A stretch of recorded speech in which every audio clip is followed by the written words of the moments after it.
الحمد لله رب العالمين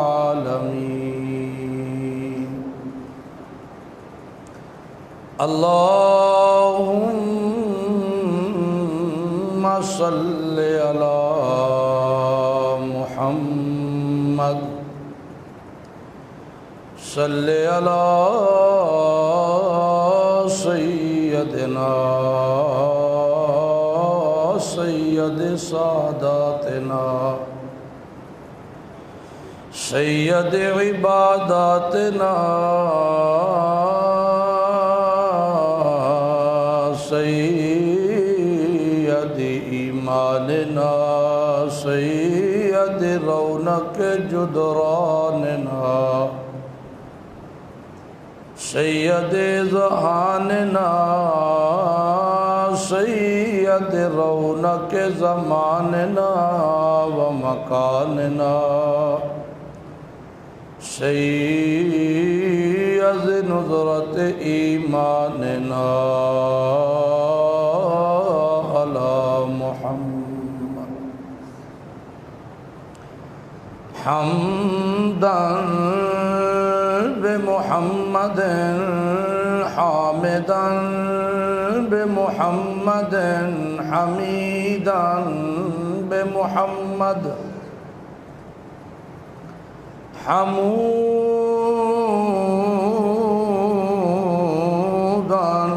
بمحمد احمداً قبل محمد صل على محمد نطقانا محمد ارفعنا محمد ألقانا محمد أعلانا محمد وأجلانا محمد أبدانا محمد وأعلانا محمد وأولانا محمد أتم محمد ونظم محمد جمال محمد وكمال محمد نال محمد اقبال محمد وانوال محمد احوال محمد صل على محمد وعلى آل محمد لسان محمد وبيان محمد بنان محمد قرآن محمد اللهم صل على محمد وجود محمد وسجود محمد صعود محمد اضبوط محمد حبوط محمد کلبوط محمد جازود محمد منزود محمد جنود محمد وثبوت محمد اللهم صل على محمد اتم محمد ونظم محمد نظر محمد روضة قبر محمد عشاء فجر محمد ظہر عصر محمد اللهم صل على محمد سفر حضر محمد حنین بدر محمد اللهم صل على محمد جیوع شجوع وضوع عضوع محمد جزو عضو قضو محمد اصل نسل وصل جسل اصل محمد اللهم صل على محمد صباحت محمد ونزاقت محمد صداقت محمد ولایت محمد دیانت محمد شرف شرافت محمد سخاوت محمد اللہم صلی علی محمد ایمانت محمد و دیانت محمد اللہم صلی علی محمد انفان محمد انفوان محمد ایمان محمد اتقان محمد ازمان محمد و بیان محمد اللہم صلی علی محمد بطن محمد بدن محمد وطن محمد عمل محمد اللہم صلی علی محمد اصول محمد اصول محمد فاطمہ بطول محمد اللہم صلی علی محمد عین اذنین محمد حسن حسین محمد شکی محمد عزیق محمد ابو بکر صدیق محمد اللہم صلی علی محمد ایاب محمد عتاب محمد عصاب محمد صحاب محمد صلی علی عمر بن الخطاب محمد اللہم صلی علی محمد عنوان محمد اتقان محمد و بیان محمد ایمان محمد ازمان محمد صلی علی عثمان بن عفان محمد اللہم صلی علی محمد عطی محمد وسیع محمد تقی محمد نزی محمد صلی علی علی محمد اللہم صلی علی محمد نظامت محمد ادامت محمد عدالت محمد شرافت محمد ولایت محمد ہدایت محمد عنایت محمد اللہم صلی علی محمد عزبوت کلبوت لاحوت منزوت محمد اللہم صلی علی محمد جمال محمد و کمال محمد اجلال محمد اجمال محمد و جمال محمد ارتصال محمد افتخار محمد انتقال محمد و وصال محمد ابصال محمد افتخار محمد و وقار محمد اللہم صلی علی محمد وعلا آل محمد نبی کا محمد ولی کا محمد عزی کا محمد طبیب کا محمد رسول کا محمد عزول کا محمد نزول کا محمد اللہم صلی علی محمد احباب کا محمد اطباب کا محمد انظر کا محمد اجتر کا محمد اللہم صلی علی محمد وعلا آل محمد وبارک وسلم ثم صلی علیہ. محترم بھائیو دوستو بزرگو، رب ذوالجلال کا با کمال کا بے حد احسان ہے جس نے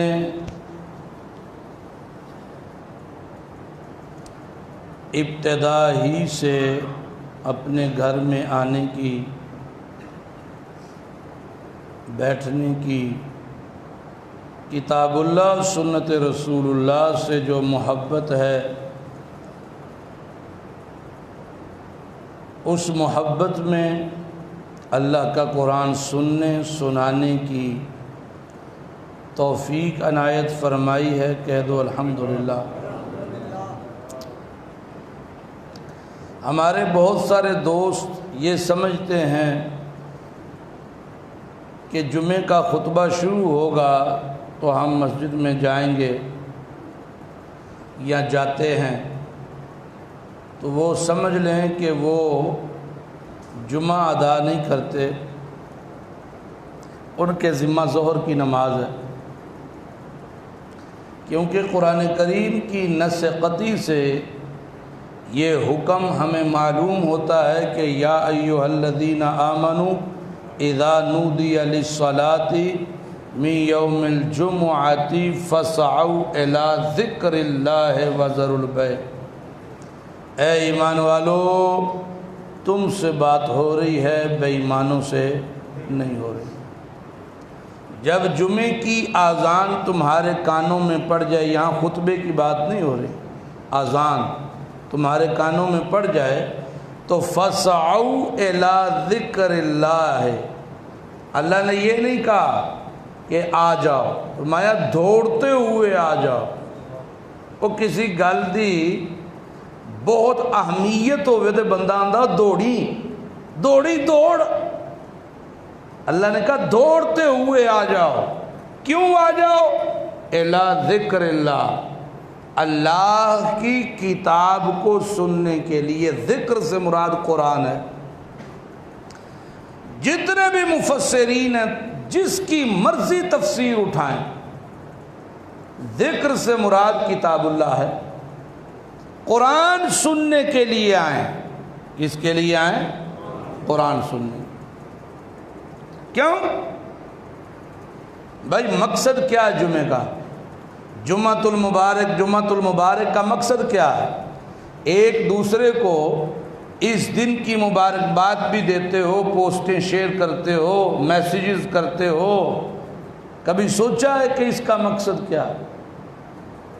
اللہ تعالیٰ کیوں بلا رہا ہے؟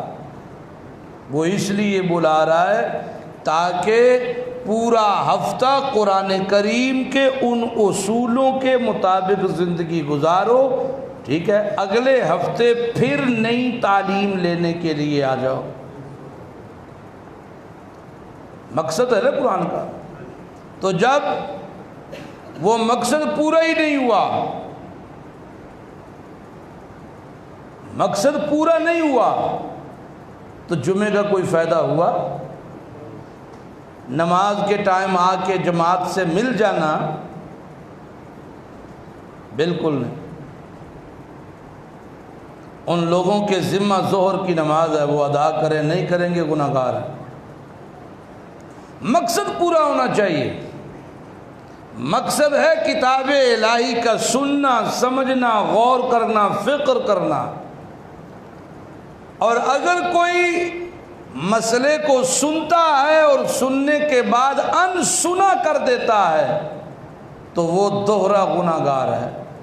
ایک جو اس نے پہلے گناہ کیا، دوسرا اس گناہ کی تردیدی حکم کو سنتے ہوئے اس نے اپنے دل سے توبہ نہیں کی اور اسی پہ ڈٹا ہوا ہے، تو اس نے اب اللہ کے حکم کی توہین کی ہے، قرآن کی توہین کی ہے۔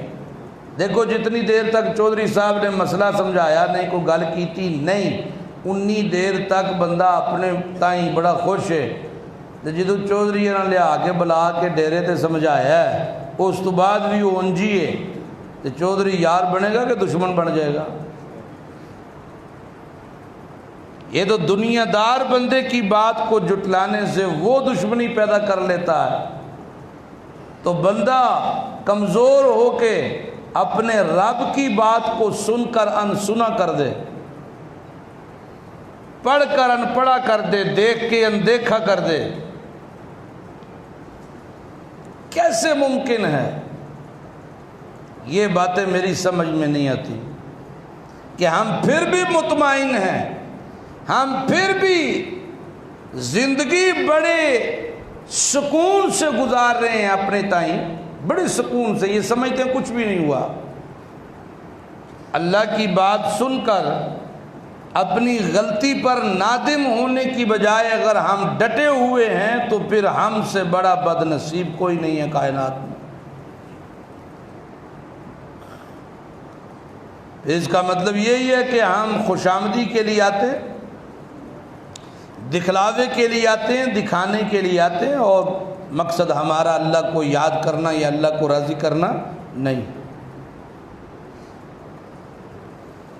اللہ اللہ۔ دنیا آخرت کی کھیتی ہے، اس میں کوئی شک و شبہ نہیں ہے۔ نص قطعی سے بھی یہ بات ثابت ہے، احادیث رسول صلی اللہ علیہ وسلم سے بھی یہ بات روز روشن کی طرح واضح ہے۔ دنیا آخرت کی کھیتی ہے، یہاں جو جو کرنا ہے مرنے کے بعد اسی کے مطابق فیصلہ ہونا ہے، جو جو کرنا ہے اسی کے مطابق فیصلہ ہونا ہے۔ اور قرآن کریم نے اس بات کو کتنے ہی احسن طریقے سے سمجھا دیا ہے۔ اگر قرآن کی بات ہمارے دل پہ اثر نہیں کر رہی تو پھر یہ میرے اور آپ کے لیے لمحہ فکریہ ہے اور کچھ نہیں ہے۔ اگر اللہ کی ہوئی بات، قرآن کی بتائی ہوئی بات ہمارے دل پر اثر انداز نہیں ہو رہی تو یہ خطرے کی گھنٹی ہے بھائی۔ دل سخت ہو چکا ہے جس پر قرآن بھی اثر انداز نہیں ہو رہا، حالانکہ قرآن اثر انداز ہونا چاہیے۔ اللہ فرماتے ہیں کما ارسلنا فیکم رسولا منکم یتلو علیکم آیاتنا ویزکیکم ویعلمکم الکتاب والحکمہ۔ ہم نے اپنے محبوب پیغمبر کو کیوں بھیجا؟ تاکہ وہ تمہیں قرآن سنائیں، اور قرآن سنانے سے کیا ہو؟ تمہارے اندر کا تزکیہ ہو جائے، اندر سے گناہوں پر نفرت اور نیکیوں کی محبت پیدا ہو جائے۔ اور اگر گناہوں سے نفرت پیدا ہی نہیں ہوئی، قرآن سن کر بھی جس طرح کا تھا جو کا تو ہی ہے، آپ مجھے بتائیں کہ پھر دل سخت ہو چکا ہے۔ اب اندیشہ اور ڈر اس بات کا ہے کہیں مہر جباریت نہ لگ جائے۔ مہر جباریت تب ہی لگتی ہے جب قرآن کو بار بار سن کر جٹلا دیا جائے۔ جٹلانے کے دو طریقے ہیں، ایک منہ پہ کہہ دیا میں نہیں مانتا، ایک زبان سے تو نہیں کہتا میں نہیں مانتا لیکن اپنے اعمال سے ظاہر کرتا ہے کہ میں نہیں مانتا۔ زبان سے نہیں کہتا لیکن عمل اس کے خلاف ہے، مطلب وہی ہے میں نہیں مانتا۔ تو جب بار بار قرآن سامنے آئے اور وہ یہی انداز اپنائی رکھے تو یہ لمحہ فکریہ ہے کہ نہیں؟ اللہ فرماتے ہیں پھر کیا ہوتا ہے؟ ختم اللہ علی قلوبہم وعلی سمعہم وعلی ابصارہم غشاوہ۔ ہم مہر لگا دیتے ہیں دلوں پر بھی، کانوں پہ بھی، آنکھوں پہ پردے ڈال دیتے ہیں۔ یہ چلتا پھرتا انسان تو ہے لیکن یہ مردے کی طرح، آنکھیں ہیں حق دیکھ نہیں سکتا، کان ہیں حق سن نہیں سکتا، زبان ہے حق کی گواہی نہیں دے سکتا، دل ہے لیکن حق کو دماغ سمجھ نہیں سکتا، دل محسوس نہیں کر سکتا۔ یہ بات یاد رکھیے گا، اگر مسئلہ ہمارے سامنے آ جائے اور سن کر انسنا کر دیں۔ سنیے قرآن کیا کہتا ہے، بسم اللہ۔ من کان یرید حرث الآخرۃ نزد لہ فی حرثہ وَمَنْ كَانَ يُرِيدُ حَرْثَ الدُّنْيَا نُؤْتِهِ مِنْهَا وَمَا لَهُ فِي الْآخِرَةِ مِنْ نَصِيبٍ۔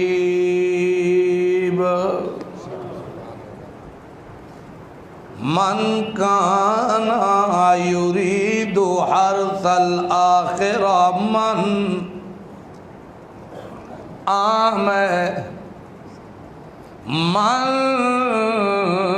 مولوی تا پیر تاں سید تاں وزیر مشیر تاں، جیاں مالدار ہے تب، غریب ہے تب، دکاندار ہے تب، من کانا یریدو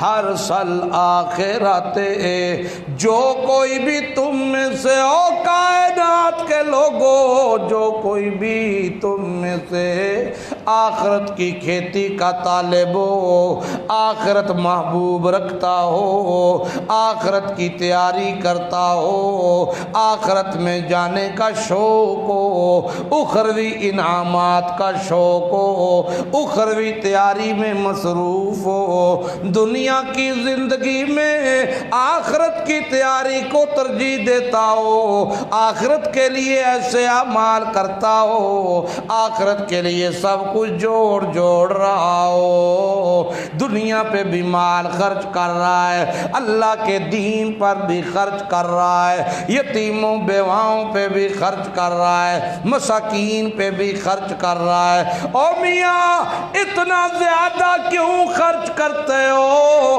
کہتا ہے جو خرچ کر رہا ہوں یہی میرا ہے، یہی میرا ہے، جو تمہیں دے رہا ہوں وہ تو تمہارا ہے، جو میں ان بینکوں میں جو اللہ کے بینک ہیں ان میں دے رہا ہوں یہ میرا ہے، ایک ایک کے بدلے 700 گنا مجھے دینے کا وعدہ اللہ نے کیا ہے، اور پھر اس پر بھی مہر نہیں لگائی اس نے، بلکہ کہا اس سے زیادہ دوں تو میرا فضل ہے، اس سے بھی زیادہ دوں تو یہ فضل ہے میرا۔ جی دینے والا کون ہے؟ اللہ کی ذات ہے جس نے مجھے دیا، میں آگے اسی کی راہ میں خرچ کر کے اپنی عاقبت بنا رہا ہوں، اپنی آخرت سنوار رہا ہوں، مجھے آخرت کی فکر ہے، مجھے آخرت کی تیاری کی فکر ہے، میری آخرت سنور جائے، میری آخرت سنور جائے، کسی طریقے سے مجھے آخرت مل جائے، کسی طریقے سے میرا وہ گھر سونا بن جائے، کسی طریقے سے اللہ کی خوشنودی مل جائے، کسی طریقے سے مجھے اللہ کی محبت مل جائے، کوئی ایسا طریقہ، کوئی ایسا کام جو میں نہ کر سکوں مجھے گوارا نہیں، جو اللہ سے ملائے اس حال میں کہ اللہ خوش ہو جائے۔ جی مجھے وہ کام میں کوئی دقت نہیں ہونی چاہیے۔ اللہ فرماتا ہے جس کے دل میں شوق یہ ہو، نزد لہو فی حرثہ، کاش تانوں مانا آندا ہوندا نا، پھر ایڈی ٹلی میٹھی سبحان اللہ نہیں سی ہونی۔ نزد لہو فی حرثہ، میں اللہ اسے آخرت تو دیتا ہی دیتا ہوں، دنیا بھی دیتا ہوں،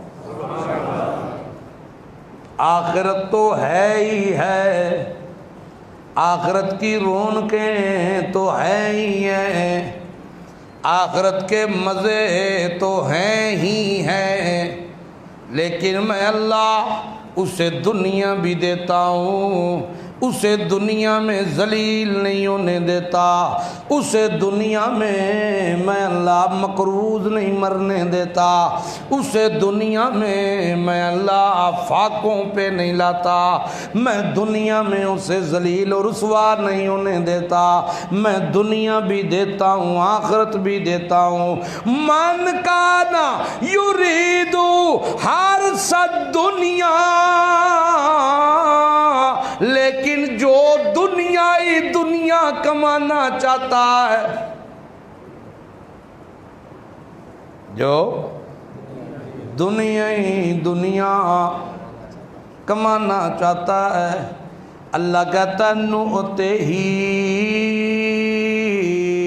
منہا، میں کچھ دنیا انہوں دے دینا، لیکن دے کے بھی ذلت او دے مقدر کر دینا، رسوائیاں او دی جولی وچ پا دینا، گھاٹے او دے نصیباں وچ پا دینا، جیاں راحت تے سکون کھس لینا، چین نہیں ہوتا، سکون نہیں ہوتا اس کی زندگی میں، کیونکہ وہ دنیا کا طالب ہے۔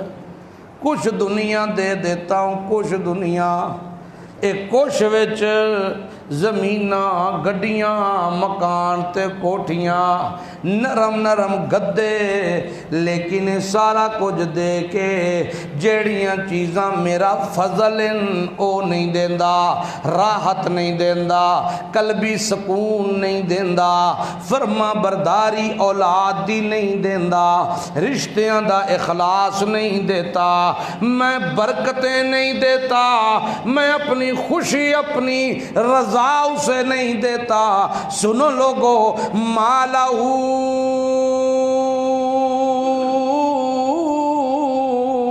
فی الآخرۃ من نصیب،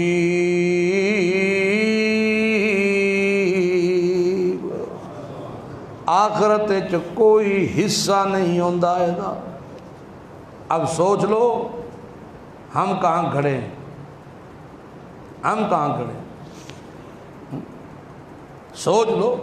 اللہ نے تو واضح پیغام دے دیا، یہی پیغام جٹاں ہستے بھی، راجپوتاں ہستے بھی، سیداں ہستے، موچیاں ہستے، شیخاں ہستے، کمیاراں ہستے، سارے ہستے۔ جو دنیا کی کھیتی کا طالب، دنیا کی کھیتی کا ہم کچھ دنیا اسے دیتے ہیں، لیکن آخرت میں اس کا کوئی حصہ، اور جو آخرت کی کھیتی کا طالب ہم دنیا بھی دیتے ہیں، نزد لہو، جڑیاں نیکیاں کیتیاں سو او نہیں رہن دیندے، او نو ودا دینے ہاں، کتنیاں ودانے ہاں، اے ساڈی شان تے شوکت دے مطابق، اس بندے دی نیکی کرنا لے تقوی دے مطابق۔ اللہ اللہ، ہم کہاں کھڑے ہیں؟ محاسبہ تو کرنا پڑے گا، مجھے بھی آپ کو بھی۔ کیا ہم رسول اللہ صلی اللہ علیہ وسلم کی سچی محبت میں، اتباع رسول پہ قائم ہیں، یا اس میں بھی اپنی مرضی اور منشا کے مطابق عمل کرتے ہیں؟ اگر تو دنیاوی معاملات میں بھی ہم نے سنت رسول کو پیچھے چھوڑ دیا ہے، اپنے بنائے اصولوں پہ زندگی گزار رہے ہیں، تو پھر آخرت کی طلب خام خیالی ہی ہے، پھر آخرت کی بقا اور آخرت کی کامیابی خوش فہمی ہی ہے، خوش فہمی ہے اور کچھ بھی۔ اور پھر جن باتوں کا پتہ ہی کوئی نہیں، علم ہی کوئی نہیں، آج دیکھیں ان ہی باتوں پہ تبصرے ہیں۔ یہ بھی قوموں کے ہلاک اور برباد ہونے کی ایک دلیل ہے، جو قرآن بھی بیان کرتا ہے، اللہ کے نبی بھی بیان کرتے ہیں۔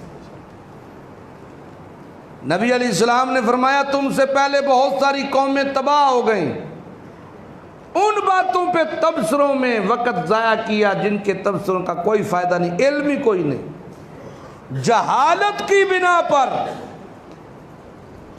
جہالت کی بنا پر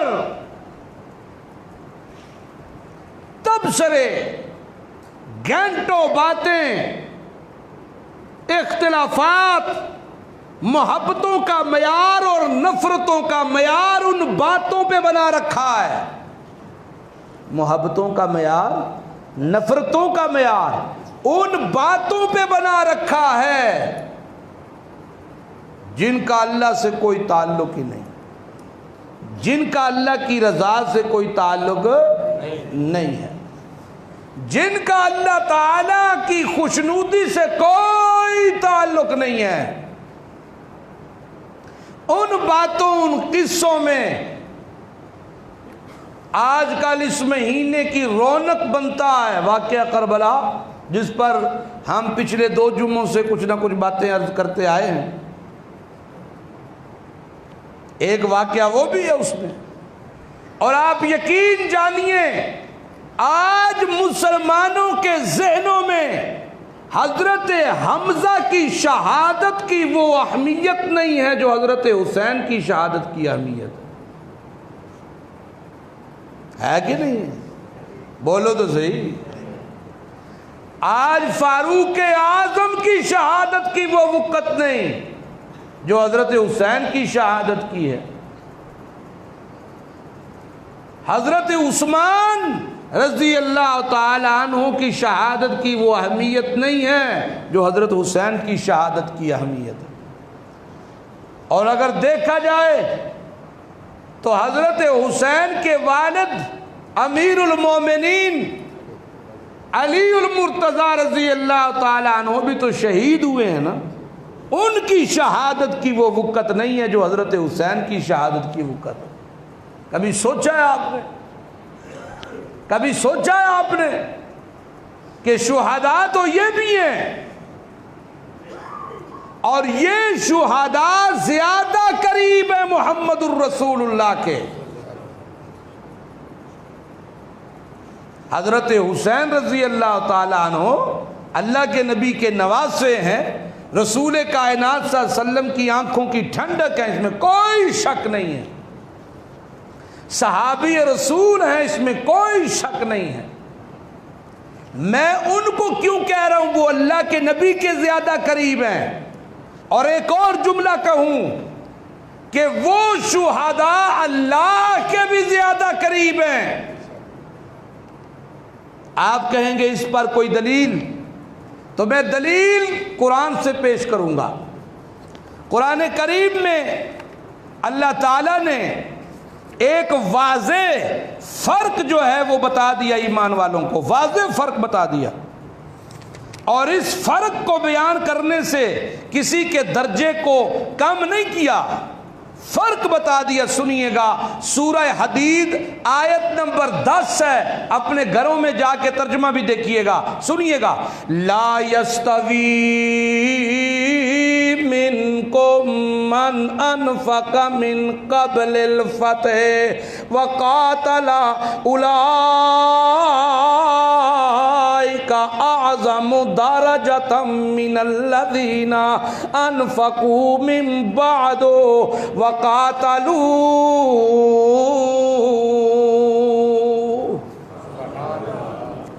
کیا کہا اللہ نے؟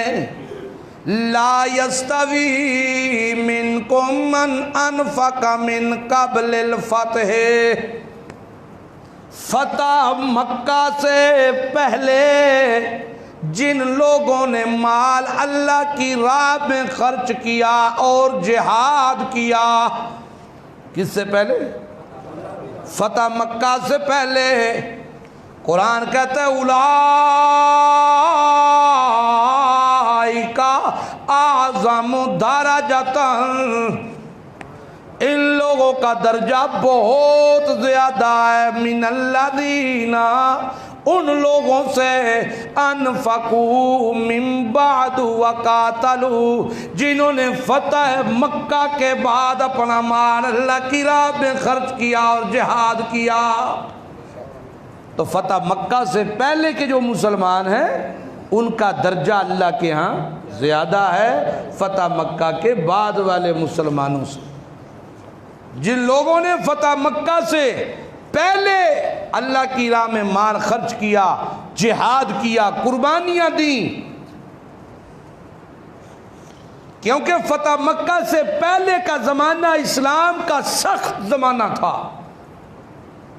فتح مکہ کے بعد تو نمایاں تبدیلیاں آ گئیں، فتحوں کے دروازے کھل گئے، فراوانیاں آ گئیں، اسلام میں آسانیاں آ گئیں۔ تو قرآن خود کہتا ہے کہ جنہوں نے فتح مکہ سے پہلے اس سخت ترین اور مصیبتوں کے دور میں اسلام قبول کیا اور خرچ کیا اور جہاد کیا، وہ بعد والے ان کا مقابلہ نہیں کر سکتے۔ اور غزوہ احد فتح مکہ سے 4.5 سال پہلے واقع ہوئی ہے، اور غزوہ احد کے ہیرو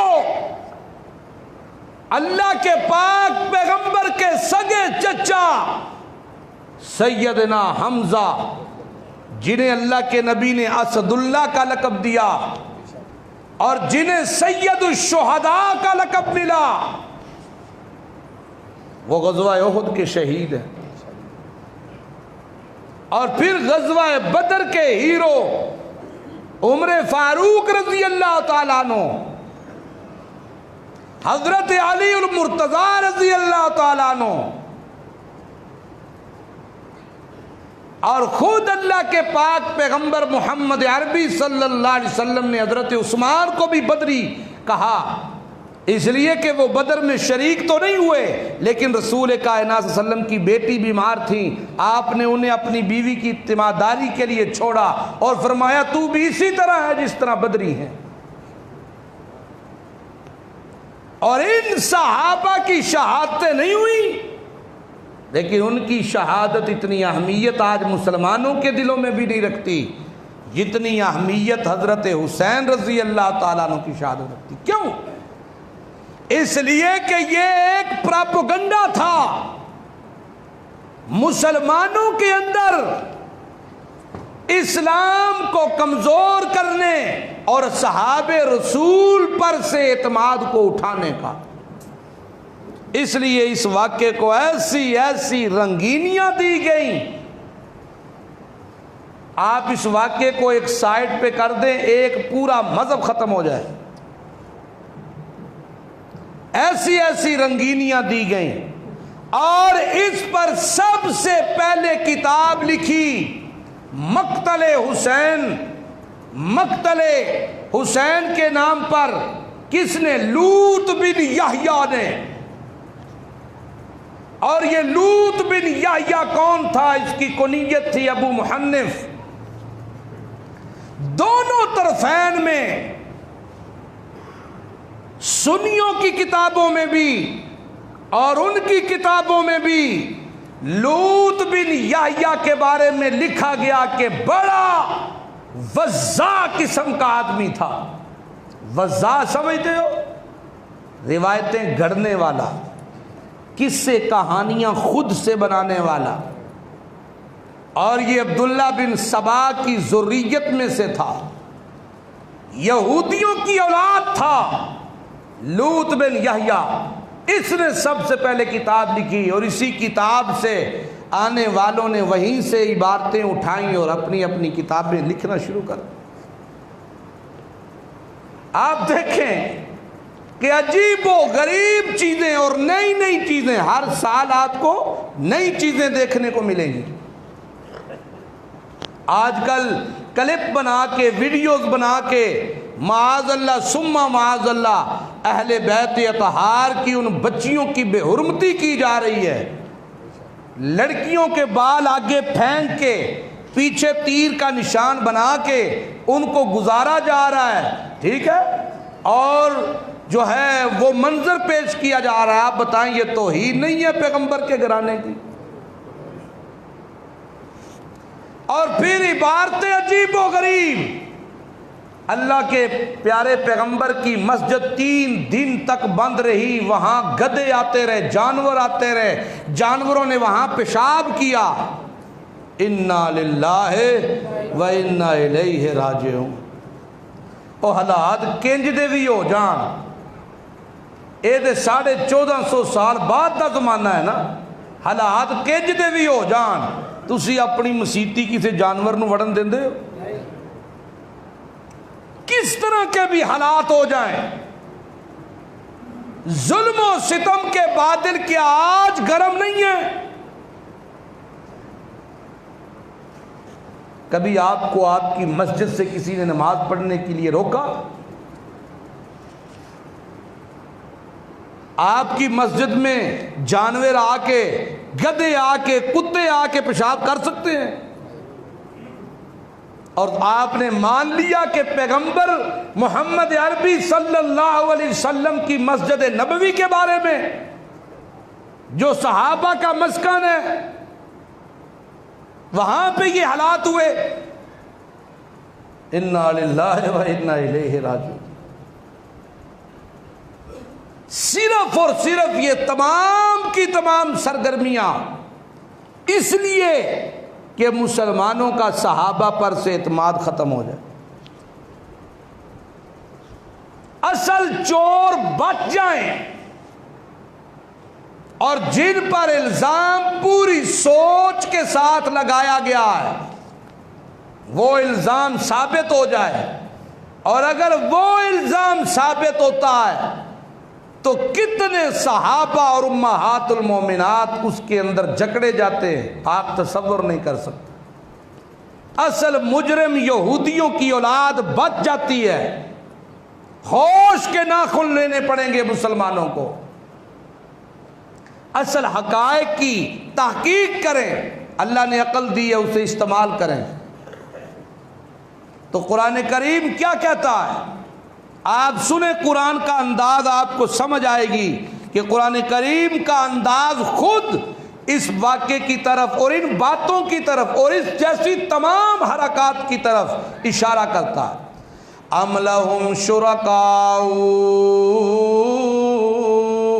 شرعوا لهم من الدین ما لم یأذن بہ اللہ۔ سنیں قرآن کیا کہتا ہے، کیا بنا لیے ایسے رہنما انہوں نے، ایسے شریک اللہ کے جنہیں مشکل کشا حاجت روا مانتے ہیں،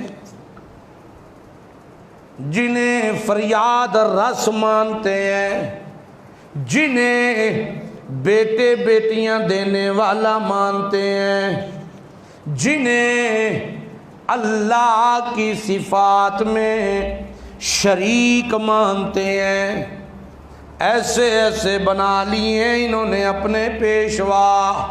سنو لوگو، شرعوا لہم من الدین، انہوں نے دین میں ایسی باتیں، ایسے طریقے، ایسے رواج مقرر کر دیے ان کے لیے۔ کیا مطلب؟ قرآن کہتا ہے ما لم یأذن بہ اللہ، جن باتوں کی اجازت اللہ نہیں دیتا، ایسے ایسے طور طریقے، ایسے ایسی باتیں، ایسے ایسے قصے، ایسی ایسی چیزیں انہوں نے بنا لی ہیں، ایجاد کر لی ہیں، انہیں دین کا حصہ دے دیا ہے، انہیں دین بنا لیا ہے۔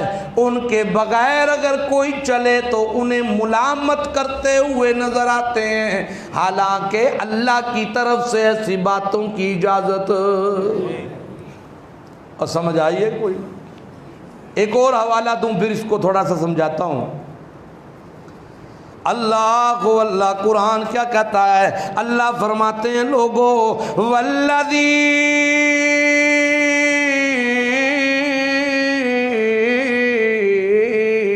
اتخذوا من دونہ اولیاء اللہ حفیظ علیہم وما انت علیہم بوکیل۔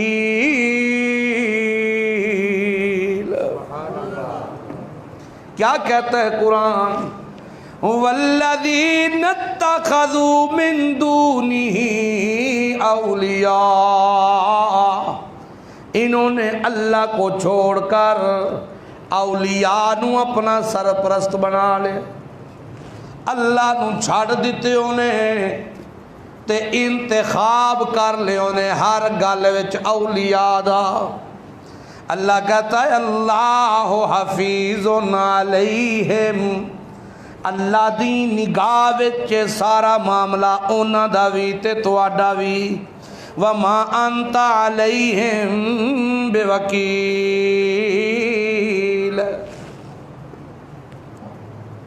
کچھ کام بھی ہوئے آکھے جی کی کریے، اے بزرگ جو ہوئے اللہ دے، آج تو شخصیات تو بڑی دور کی بات ہے، لوگ گھوڑوں کے پاؤں پر بھی سجدہ کرتے ہیں جی، جانوروں کے پیروں میں سجدے ہوتے ہیں، حالانکہ سجدہ حق کس کا ہے؟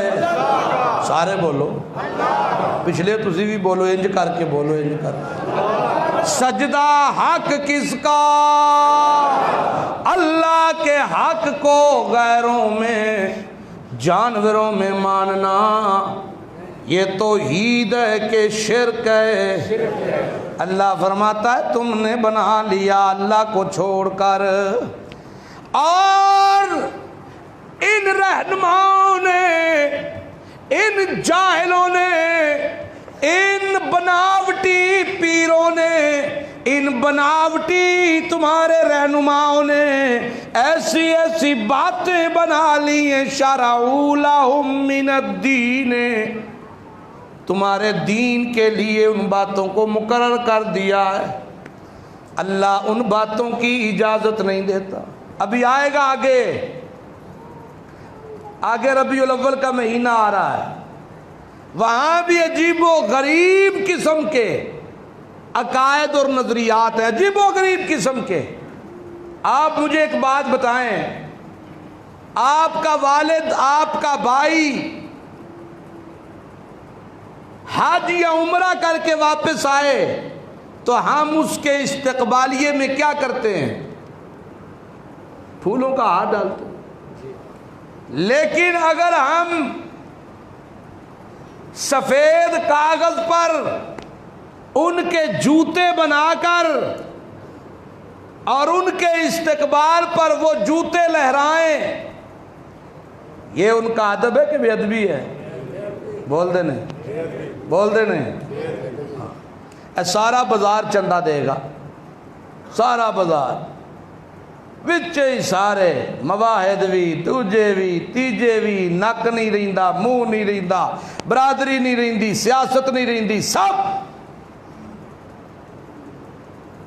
اور ان سے پھر بازار سجایا جائے گا، اور سجاوٹ کے لیے جو جھنڈیاں لگائی جائیں گی اس پر پیغمبر کے جوتوں کی تصویریں ہوں گی، تے سویرے سویرے پھر کیسٹاں لگن گیاں، سونا آیا تے سج گئے نے گلیاں بازار، سونا آیا تے شیخ صاحب دیکھ دلے پھوک تسی بھی مار دے، سونا آیا تے سج گئے نے گلیاں بازار، اور اس آنے پر استقبالیہ طور پر کیا لہرایا جا رہا ہے؟ نبی کا جوتا، جھنڈے جوتے کے، مسجدوں پہ جھنڈیاں پیغمبر کے اس جوتے کے تصویر کی، اور نیچے کھلا ہوا ہے قرآن۔ ادب کی ایک ایسی اور عظمت کی ایک ایسی دلیل بھی ہمیں ملے گی۔ یہ تمام تر چیزیں وہ ہیں جنہیں دین کا حصہ بنا دیا گیا ہے۔ اگر تسی نہیں پیسے دیو گے تو آڑے دے فتوے لگ جان گے، پیسے پانے پینے جے بھائی، جنہیں دکان کھولنی انہیں پیسے پانے نے، کو ویچ چاہے پاویں نہ، ایسی چیزیں، حالانکہ قرآن کہتا ہے قسمیں اٹھا کے، لَقَدْ كَانَ لَكُمْ فِي رَسُولِ اللَّهِ أُسْوَةٌ حَسَنَةٌ، او مسلمانوں، لَقَدْ، قد پہ حرف لام تاکید کا آ گیا، اللہ قسمیں اٹھا کے کہہ رہا ہے مجھے اپنے جلال کی قسم، مجھے اپنی کبریائی کی قسم، تمہارے لیے اگر نمونہ ہے تو میرے محمد کا کردار نمونہ ہے، تمہارے لیے بہترین مشعل راہ ہے تو محمد عربی صلی اللہ علیہ وسلم کا کردار ہے، تمہارے لیے بہترین نمونہ ہے تو میرے محمد کا کردار ہے۔ آج وہ کردار کی دھجیاں اڑا دی گئیں، آج اس کردار کو پامال کر دیا گیا، قرآن کریم کا مطالعہ یہ بات بتا رہا ہے کہ یہ چیزیں ایڈ کی گئی ہیں. ام لکم شرکاء شرعوا لہم من الدین ما لم یأذن بہ اللہ. اللہ فرماتا ہے میں نے تو اجازت دی کوئی نہیں. یہ باتیں کہاں سے آ گئی؟ آخرت کی کھیتی کا جو طالب ہے وہ دنیا کے لغو میں نہیں پڑھ سکتا. اس کے لیے کتاب اللہ اور سنت رسول اللہ ہے. اس کے لیے اللہ کا قرآن حجت ہے. اس کے لیے امام الانبیاء کا فرمان اور نبی کی سنت حجت ہے. لیکن اگر یہ تمام تر باتیں سننے کے بعد ہمارے اندر تغیر نہیں آیا، تبدیلی پیدا نہیں ہوئی، میں رشوت لیتا تھا اب بھی لیتا ہوں، میں ملاوٹ کرتا تھا اب بھی کرتا ہوں، میں 49 کلو کی برائی رکھتا تھا اب بھی رکھتا ہوں، میرا بیچنے کا ترازو اور ہے خریدنے کا اور ہے اب بھی وہی ہے، تو میرے بھائیوں فیصلہ اللہ تعالیٰ نے آپ کے پاس چھوڑ دیا ہے اور حکم بتا دیا من کان یریدو حرث الآخرہ نزد لہ فی حرثہ. اللہ کہتا ہے دنیا بھی دوں گا آخرت بھی دوں گا، تمہارے عملوں سے بڑھا کر دوں گا. من کان یرید حرث الدنیا، اگر تم دنیا کے طالب ہو. حدیث میں آتا ہے بعض لوگ دنیا کے کتے ہیں. جس طرح کتے کو ہڈی چاہیے، چھین کر مل جائے، بھونک کے مل جائے، تلوے چاٹ کے مل جائے، ان لوگوں کو بھی دولت چاہیے. کسی کا حق مار کے مل جائے، کسی کو ادھارے لے کے تے سب بن کے بہ جائے، کسی کو لوٹ لے، کسی نو دال آ لے، کسی نو آکے میں ملنا تینوں شام نو، کسی نو کی جس طرح بھی ہوا کسی کا مال غصب کر لیا، مال چاہیے، دا لگایا مال چاہیے، رشوت لے لی مال چاہیے، سود لیا مال چاہیے، جس طریقے سے بھی غصب کر لیا. اللہ فرماتا ہے اسے دنیا تو کچھ نہ کچھ ملے گی لیکن برکتوں سے خالی، رحمتوں سے خالی، شفاؤں سے خالی، راحت سے خالی، سکون سے خالی، اخلاص سے خالی. ملے گی ضرور ملے گی. یہ دنیا میں نے بنائی ان کے لیے ہے. کیوں؟ اس لیے کہ اللہ فرماتا ہے ما لہ فی الآخرۃ من نصیب. انہاں دی نصیباں وچ پھر آخرت کوئی نہیں، آخرت میں ان کا کوئی حصہ نہیں ہے. میرا نبی تو دیکھے گا تر الظالمین مشفقین مما کسبوا وہو واقع بہم. کس طرح یہ لوگ شکلیں لٹکائے کھڑے ہوں گے، اپنے انجام کو دیکھ رہے ہوں گے، اندر ہی اندر سے غم انہیں کھائے جا رہا ہوگا. لیکن یہ افسوس، یہ ندامت انہیں اس انجام سے باز نہیں رکھے گی. وہ ہو کے رہے گا وَهُوَ وَاقِعٌ بِهِمْ، وہ انجام ان کو مل کر رہے گا. اور جنہوں نے دنیا کی زندگی میں حلال کی طرف ہی توجہ کی ہے، اللہ کے احکامات کی طرف توجہ کی ہے، اللہ فرماتا ہے آمنوا وعملوا الصالحات فی روضات الجنات، وہ جنت کے باغات میں ہوں گے. اور پھر لَهُمْ مَا يَشَاءُونَ عِندَ رَبِّهِمْ، جو مانگیں گے اللہ کہے گا فری کھلی چھوٹ ہے، جو مانگ سکتے ہو مانگو، ملے گا تمہیں. اور سنو ذَلِكَ هُوَ الْفَضْلُ الْكَبِيرُ، ذَلِكَ هُوَ الْفَضْلُ الْكَبِيرُ، یہ اللہ کا بڑا فضل ہے. آخر میں شیطان دشمن ہے انسان کا. بہت سی باتیں ایسی ہوتی ہیں جو کرنے سے اشکالات دور ہو جاتے ہیں. ایک دو ساتھی شاید زیادہ بھی ہوں یا ایک دو ہوں تو کوئی غلط میسج ان کے دماغ میں یہ تھا، خاص طور پر کیونکہ ہمارا ایک مسئلہ یہ بھی ہے کہ ہم تحقیق کیے بغیر اپنی مرضی سے یا کسی سنی سنائی بات سے فیصلے کرتے ہیں اور پھر اس پر ڈٹ جاتے ہیں. فیصلہ کرتے ہیں پھر اس پر ڈٹ جاتے ہیں، اس کی تحقیق نہیں کرتے۔ علماء پہ کیچڑ اچھالنا مقصود ہوتا ہے، اور کبھی کبھی یہ باتیں سمجھ میں اور کبھی نہ سمجھی میں کی جاتی ہیں، کبھی کبھی یہ باتیں سمجھ کر اور کبھی ناسمجھی میں کی جاتی ہیں۔ میں کسی ایک طرف کسی ایک شخصیت کی طرف اشارہ نہیں کر رہا، شیطان چونکہ دشمن ہے، لعین ہے، اس لیے مسئلے کی وضاحت آپ کے سامنے رکھنا چاہتا ہوں۔ کافی عرصے سے ایک بات زیر بحث تھی، لیکن اتنی عیاں نہیں تھی ضرور، کہ اگر امام صاحب نماز پڑھاتے ہوئے اس کے ماتھے پہ اس کا رومال آ جائے تو اس کا سجدہ نہیں ہوتا، ٹھیک ہے؟ اور اسی طرح اگر پگڑی باندھی ہوئی ہے اور پگڑی بھی ماتھے کے اوپر آ جائے تو اس کا سجدہ نہیں ہوتا، ٹھیک ہے؟ ایک دو ساتھیوں کا یہ اشکال بھی تھا کہ شاید اس لیے ہم جو ہے وہ یہاں پر جمعہ پڑھنے بھی نہیں آتے، تو میرے ان کو سمجھانے سے شاید وہ بات سمجھ میں نہ آتی، تو میں نے یہ فتویٰ پھر منگوایا بہت بڑے عالمی مرکز سے، ٹھیک ہے؟